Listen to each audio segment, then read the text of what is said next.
Well, hi there, folks. I'm John Retlin, and this is my review of New Japan Pro Wrestling's Wrestle Kingdom 14 Night 2 event. This felt much more like a Wrestle Kingdom card than Night 1. Even though Night 1 had two incredible Match of the Year candidates and some other great moments, there were some moments I didn't necessarily like, some things didn't click, and overall I just thought this was a better show, and I'd love to know what you guys think in the comments.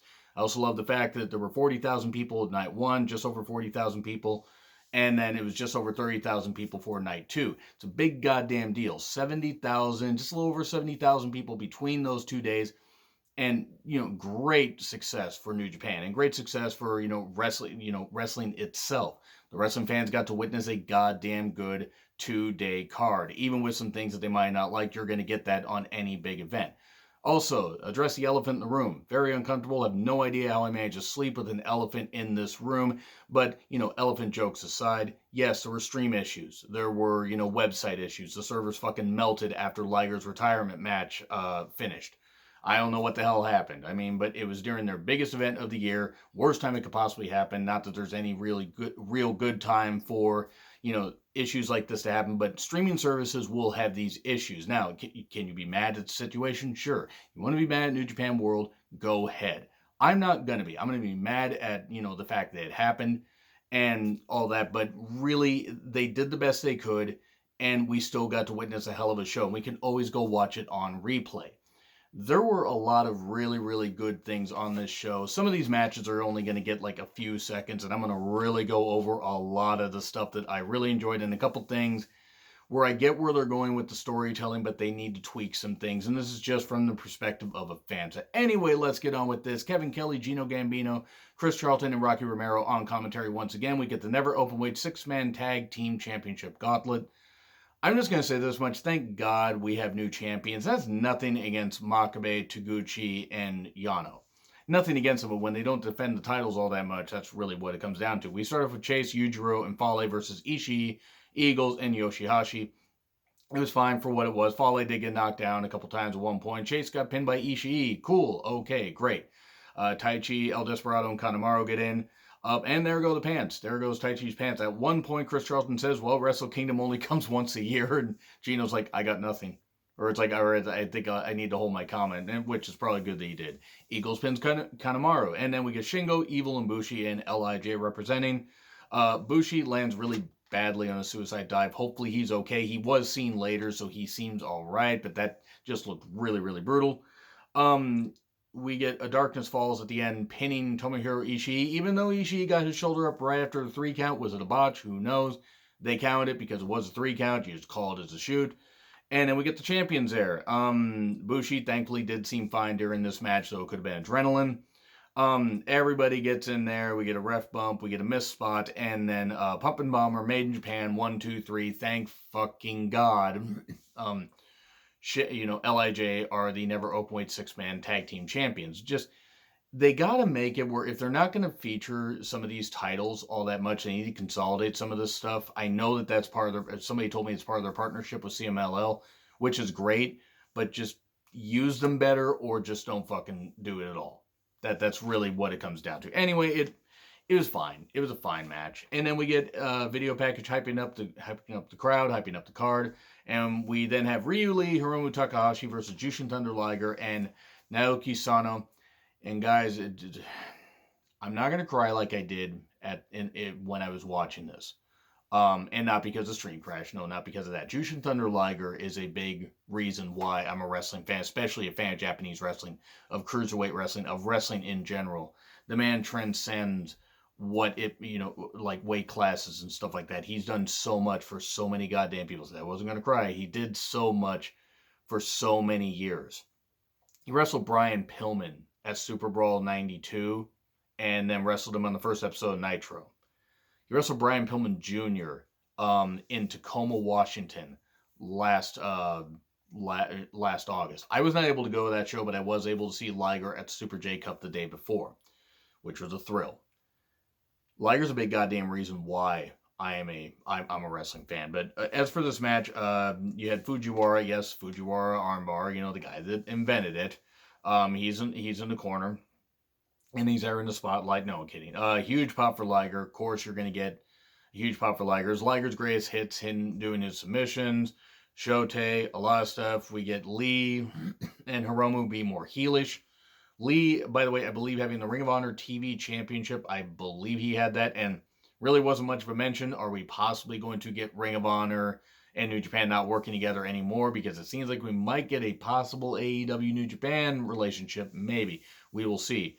Sano does get in briefly, then he gets beat up, Liger and Hiromu, and there was a dive at one point, I think teasing a split, where Lee accidentally hit Hiromu.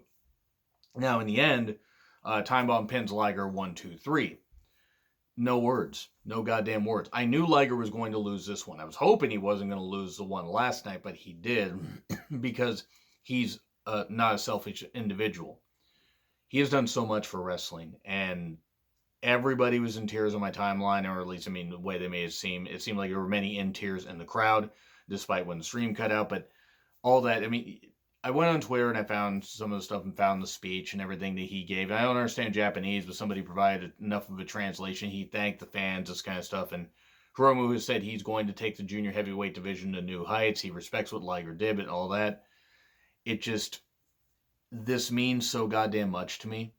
Seeing Liger able to retire in the Dome, it's what he deserves. Now, he is going to have a retirement ceremony tomorrow at New Year's Dash. I cannot wait for that. I'm absolutely here for it. I'm going to be ready to see, Liger retire, and I'm probably going to be in a freaking puddle of tears again because, and I know that it sounds silly that I'm crying over wrestling to some of you guys, even though you guys may love wrestling, maybe it sounds silly I'm crying over a guy retiring. I'm happy he's retiring the way he wants, and he deserves it. The thing is, it's almost like an end of a chapter in my wrestling life. Everybody's career has to come to an end. He made the choice. It's still really sad. So, of course, thank you, Liger. And that's going to be a hashtag in the video for New Year's Dash as well. And watch somebody interfere and destroy Liger during his ceremony. Watch them do that because Liger would be that selfless. But anyway, we then get El Phantasmo and Taiji Ishimori versus Roppongi 3K, Sho and Yo with Rocky Romero, and then we get. It's for the IWGP Junior Heavyweight Tag Team Championships. I knew that Roppongi 3K were going to win. They did win. The match wasn't bad since ELP kept doing low blows. Yo actually put on a cup, and then he busted his hand. He busted his hand all over, and there we go. And there was some great double teaming in this, as you would expect. Some great heel work by Bullet Club. In the end, Shock Arrow pins ELP. New champs. Can we please get some more junior heavyweight tag teams in here? I know I said that a lot with a lot of reviews, junior heavyweight and heavyweight tag teams, but guys, you got to get more. You got to get more in there. You really do, because otherwise it's just going to be the same repetitive stuff. And even though these teams are good, the fans have seen it before. Sure, maybe the live crowds might react, but a lot of the crowds watching, watching on New Japan World, are just going to get turned off by it. I'm not saying they need to overload their roster and everything, have a WWE-sized roster. They just need rotate in and out, create some teams, something, have some partnerships with various promotions, and just bring people in to freshen things up. And then when you have the same teams face off at some point, okay, then it at least feels fresh because these other teams have feuded. They need to vary it up. So we then get Sonata and Zack Sabre Jr. British Heavyweight Championship match. Terrific stuff. I'm not going to spend a ton of time on this one. Not that it doesn't deserve it, but just there isn't really a whole lot to go with it. They faced off a whole lot. Classic, agility and, mixed with submissions. Zack Sabre Jr. being fucking ridiculous with how good he is. Tiger, I don't know why I emphasize it like that, because I love Zack Sabre Jr. And he fights with his brain and unrelenting hatred of the British Conservative Party. And I can appreciate that. Who couldn't appreciate that? Anyway, Tiger Hattori's final referee match, I believe is what they said. And good for him. He had his U.S. retirement at the Hammerstein Ballroom a bit ago. September? It's great to see. And Tiger Hattori's had a hell of a career, and now he can do what he wants to do, besides referee. He's given half his life, over half his life to it. It was great stuff. It was just a classic. It was a classic match, and Zack Sabre Jr. shockingly got the victory. Now I picked him to win, but I didn't know I was like, oh, maybe they might give it to Sonata because it seems like they're giving all the belts to LIJ. Well, nope. Bridge pin. Sonata loses. That's a good call. Very good call. We then get Juice Robinson versus John Moxley and David Toe Finlay accompanying Juice Robinson to the ring. U.S. title match. Juice starts off hot. It's attacking Mox and everything. We get a lot of chair usage. At one point, Mox hits him with a chair, and the referee's trying to admonish him. And then Mox says, well, he started it. And I don't know why that popped me, but it just fucking did. It was just really, really fun. Just the friggin' child. He started it. Anyway, there's some good strikes. Figure four by Mox.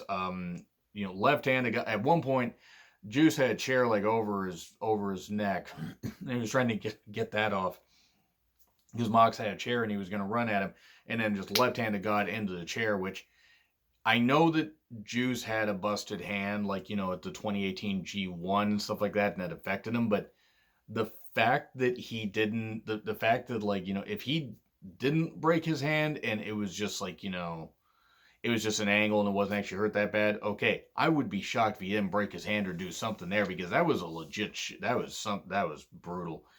But we get some pretty good exchanges. It looks like Juice is going to get the victory. Oh no, Death Rider 1, 2, 3. We get John Moxley retaining the IWGP US Championship, and then he leaves and goes back to AEW. Except, oh no, he fucking doesn't, because then suddenly Kaza Ninare plays, and here's Minoru Suzuki. Minoru Suzuki is dressed to wrestle, dressed to compete. He gets in there and stares down John Moxley, and yes, it is the King of Pro Wrestling versus the Death Rider. I'm sorry, shut up and take my money, and please keep me as far away from this match as possible, because I don't want to be around when the frickin' Earth implodes. Even though I live on the Earth, so probably not, but just, boy, here we go. They brawled, and Gotch style pile driver to Mox, and then Suzuki challenges him. So it appears Minoru Suzuki is going to be sticking around New Japan, unlike what, a lot of reports had said, and Suzuki wanting to leave, which is good. I'm glad that Minoru Suzuki is sticking around. I don't know if he's going to stick around all year, but I'm just glad in general, because him versus Mox, you could put that at the New Beginning in Osaka. Give it a deathmatch stipulation. You could have Minoru Suzuki be the U.S. champion. I mean, because Mox doesn't need to hold it for all that long. Now, he could, but he does have his AEW commitments, and if AEW is going to put their world title on him at their Revolution pay-per-view, when, at the end of February, you're going to kind of need to weigh your options here, and giving Suzuki a U.S. championship run might not be the worst thing in the world. But I popped forward. I was certain this got everybody back up. This is like, it was like New Japan's reward. They're like, okay, wait.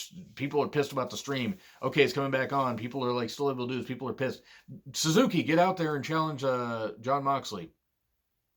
I mean, I don't know. I mean, I'm sure they plan this stuff, but it's just like, it just seems kind of funny. The stream crashes. They do all this stuff and everything. And then suddenly they're like, Suzuki, go out there and appease the audience. So yeah, that's going to be bloody. That's going to be violent. Speaking of something that was pretty violent, Kenta versus Goto, never openweight championship. Well, it's like, hey, we just got the crowd all up with Suzuki and Moxley. Hey guys, go follow that. This is the best Kenta match I've seen, in New Japan, in his New Japan run. And I know I've said that about like a couple others where he's had better matches. There were some great strikes. Kenta playing up the full-on heel. The problem is I don't even know if Kenta's intending to look bored, or if he's supposed to look like, New Japan fans are beneath him. But it's just sometimes it's like he doesn't have this look of like, oh, I'm just so good, I can kick your ass. It's just like, I don't want to be here. That's kind of what he has that look of. Gets a game over on, but just gets to the ropes. There's way more strikes. Some good stuff. And suddenly GTR 1, 2, 3. And we get a new never openweight champion, Hiroki Goto. And that's a good call. Goto beating Kenta. And then I found out later why they had Kenta lose, because, I mean, boy, I'll give my opinions on that at the end. This is a good match, though. And then they run down some stuff that they're going to have for their card. Now, it was in Japanese, a lot of the writing, so unless they wrote any of it in English, I didn't write some of it down, but New Beginning in Sapporo, February 1 and 2. Okay. New Beginning in Osaka, February 9th. Cool. Okay, that about lines up. New Japan Cup 20th and 21st. I want to say those are going to be the finals, because I would assume the New Japan Cup would be running all through March. Sakura Genesis is making its return. No G1 Supercard, March 30th. Wrestling Dontaku the 3rd and 4th. Okay, that, May 3rd and 4th. Dominion Osaka, I believe they said the 14th. It was the 14th through the 11th. It's going to be happening in June. And then the G1 Climax is actually going to be happening in October. Now, I had to have somebody point this out to me because I wasn't sure why it was going to be October. Why is it not going to be during the summer? The last two were during the summer. Others have been during the summer. What the hell? It's because of the Summer Olympics in Tokyo. They're going to be running from July 24th through August 9th.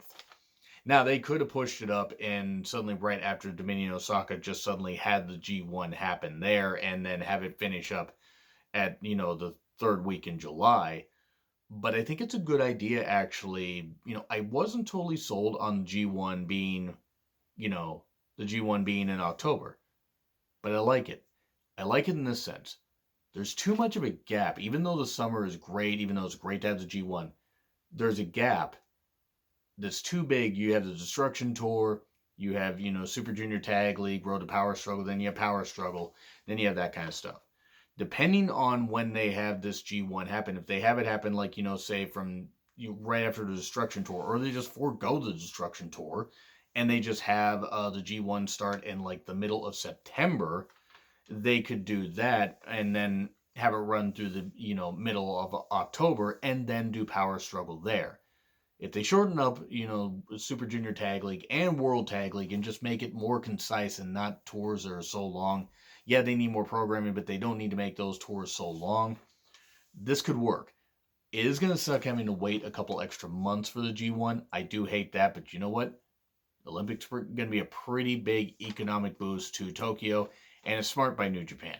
I mean, they ain't bigger than the country, even though they're a big goddamn company.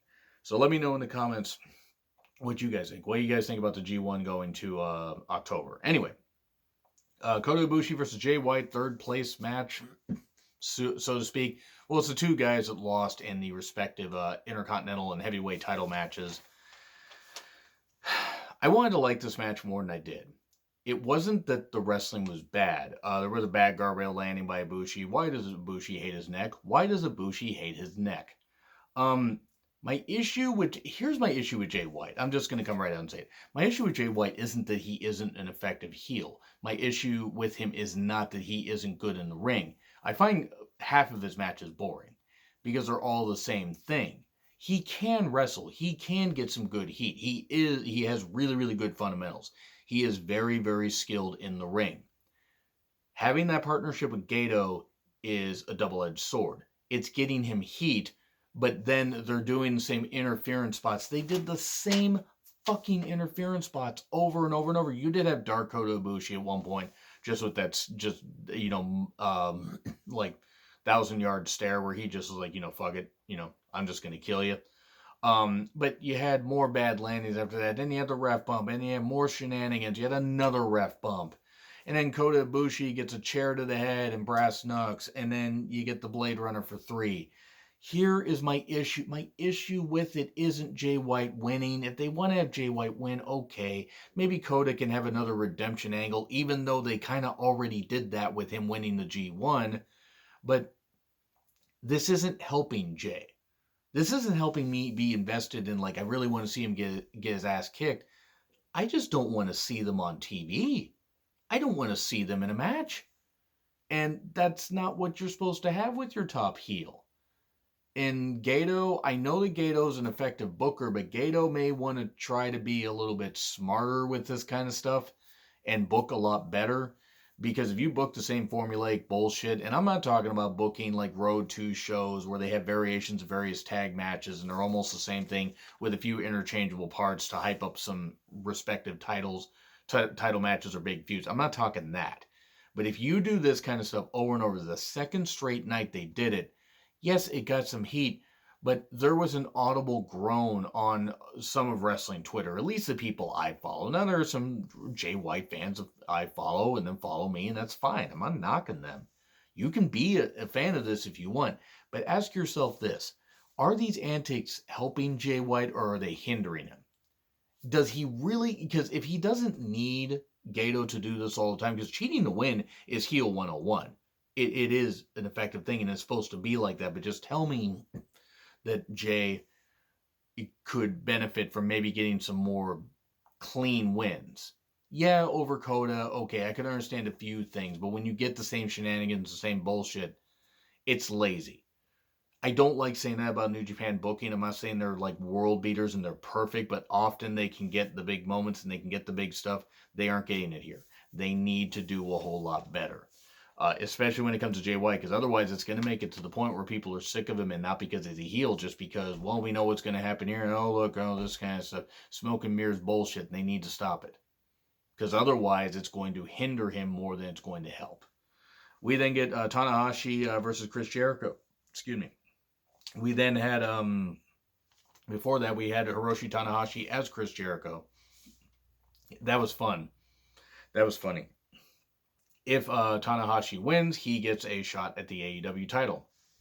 Well, guess what? He didn't do. He didn't win.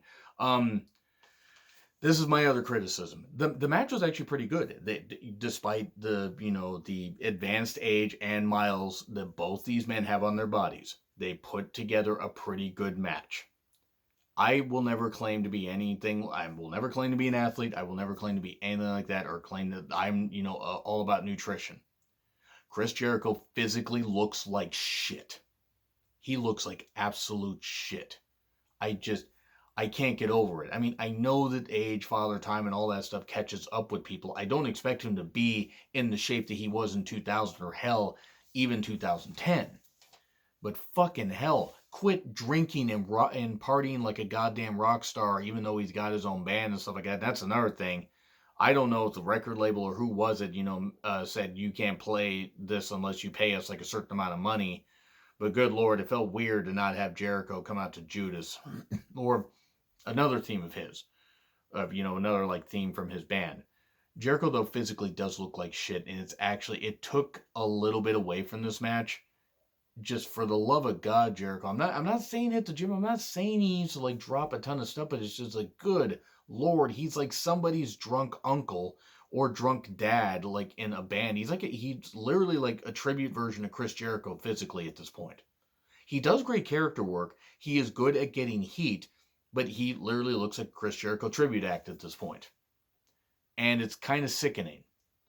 I don't need to see it. I mean, I understand all shapes and sizes happen in wrestling. I'm not saying everybody's got to have like, six-pack abs, or all the women have to be this and this. But Jericho physically looks horrible.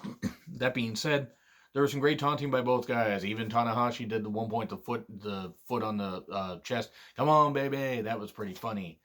There was some good, a DDT into the announcer's table. Ouch, that looked pretty brutal. There was a ref bump, but I could stand this ref bump because at least it led somewhere, and then he was whipping Tanahashi. He was whipping him like a dog. Good old David Crockett line. Aces high to the outside. Some good knee focus. There was a lion tamer, code breaker out of the air. Tana almost looked like he was going to get the victory, but no, he is caught in the lion tamer and he taps out. Chris Jericho actually gets a victory over Tanahashi. So I got that one wrong. I did better on my predictions this time than I did the previous night, but still, that was good. That was good. That was really, really good stuff. This was effective. It was well done. Just Jericho, for the love of God, can he just hit the fucking gym, or can he... just something. Can he do something? Wear a goddamn shirt if he's going to keep wrestling. Fuck. I'm sorry, but it's just like, it was, anyway. Tetsuya Naito versus Kazuchika Okada. Winner takes all, double gold dash match. And fuck, the crowd was split. Of course, Red Shoes at one point was like doing this. Oh wait, Naito got, the more cheers and stuff like that. I was worried about this. It's like I was worried about Ibushi and Jay White, and then it turns out I was right to be worried, but for different reasons. Because of how long the matches went. Naito and Jay White went about 35 minutes, and then with entrances was a lot longer, but still, the match itself was about 35 minutes. The Okada-Ibushi match was about 40 minutes, and this was over 35. So credit to both these guys for working over an hour in 2 nights. I know there are indie wrestlers and there are various others that do this kind of stuff. I'm not saying wrestlers are world-class athletes when it comes to stuff, and they can do that. But boy, the pace that these guys are wrestling at was insane. And Okada does dominate at first. Naito does come back. There's a lot of knee focus, though, afterwards. Once it goes, like, outside. Okada even jamming his knee into the announcer's table. Ouch. There was nearly a count out. I mean, and then some more exchanges and everything. I'm not going to try to go over all this stuff that happened. But the one spot that I want to talk about, the poison Rana off the ropes. No. Fucking no. One, I thought Okada died. Two, why? I know that it's a big deal, it's a big match, and you want to do some big moves, but now what are you going to do? A poison Rana off the top? What are you going to do? Do it off the freaking, partition? Like above the ring? Where does it, I mean, it's wrestling. I don't want to sound like I'm being like, freaking, like too sensitive about this kind of stuff, but there are certain risks to take and there are certain risks not to take. It did prove that Naito had to throw everything at Okada to finally beat him, but I don't know. We had some good strikes at Destino, but no, just two. Spinning Rainmaker. We get a Tombstone. Another Rainmaker, but just two. I was really worried, dude. My nerves were shot during this match. I thought, honest to God, Naito was going to lose. I was like, well, fuck, he's going to lose. We're fucked. I mean, what? God damn it. They're going to fuck it up again.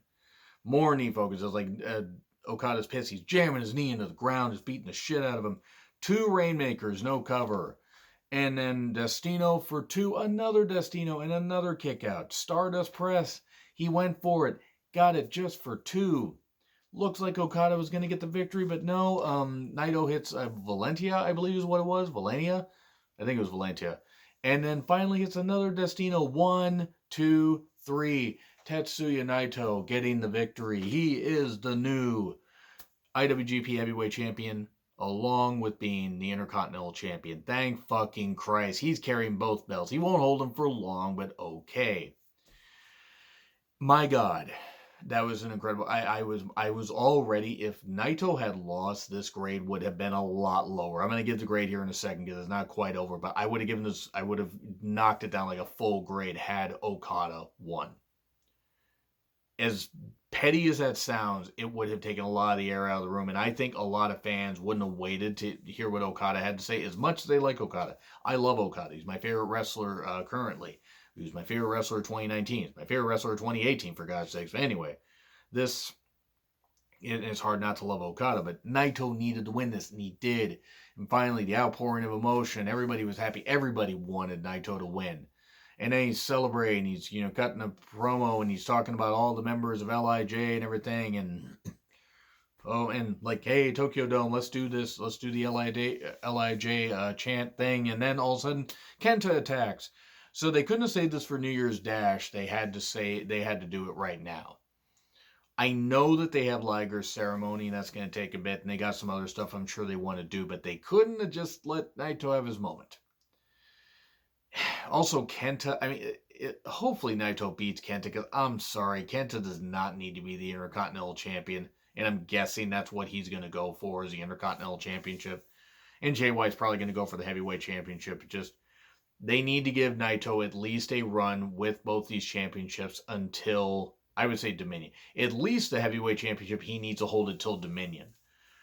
I would be all for him holding it I'd be up for him holding it a year. I wasn't too keen on the whole thing of Kenta, but it's like, okay, it ends with an angle, but it's like, you got New Year's Dash, why don't you just do it there? But there was a whole lot of good with this. It was better, again, than Wrestle Kingdom Night 1, or Wrestle Kingdom 14 Night 1. So I'm going to say A-. I'll say A-. There's a poll somewhere up there. If I forget to put it up there, leave me your grade in the comments. And let me know what you guys thought of, the rants that I put, I stated during this. And also, what do you guys think is going to be the future for New Japan in 2020? All the stuff, all the new shows, the G1 in October. What do you guys think? Like, share, subscribe, Twitter handle in the description. I'm John Ritlin. I'll see you soon.